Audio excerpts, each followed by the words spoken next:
बॉयफ्रेंडच्या भरोशावर जगण्यापेक्षा, तू 10-5 रुपयाच्या dairy milk साठी स्वतःचं अस्तित्व विकण्यापेक्षा, तू 1000-1500चा ड्रेसवर स्वतःचं अस्तित्व विकण्यापेक्षा तू स्वतः इतकी स्वावलंबी हो ना ताई.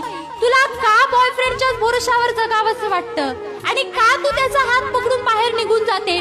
तू स्वतःचं अस्तित्व निर्माण कर ना. तू ज्यावेळी स्वतःचं अस्तित्व निर्माण करशील ना, त्यावेळी चांगल्या पोरांच्या लाईनी तुझा बाप तुझ्यासाठी निर्माण करेल. आणि लक्षात ठेवा, आपण आपल्यासाठी जी निवड करतो ना, ती निवड प्रत्येक वेळी योग्य असते असं नाही. नसते प्रत्येक वेळी योग्य, पण आपला बाप जो मुलगा आपल्यासाठी निवडून दिल ना, तो कायम योग्यच असतो. कारण बापाला आपल्या सुख दुःखाची काळजी असते, बापाला जाणीव असते.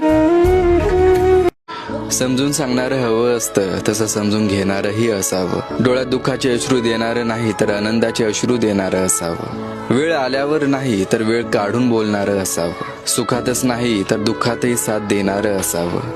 टाइम जात नाही म्हणून बोलणारं नाही, तर मन राहवत नाही म्हणून बोलणारं असावं. शांत बसता क्षणी रडवणारं नाही, तर मन भरून हसवणारं असावं. चेहऱ्यावर स्माइल जरी असली तरी डोळ्यात पाहून काय झालं असं विचारणारं असावं.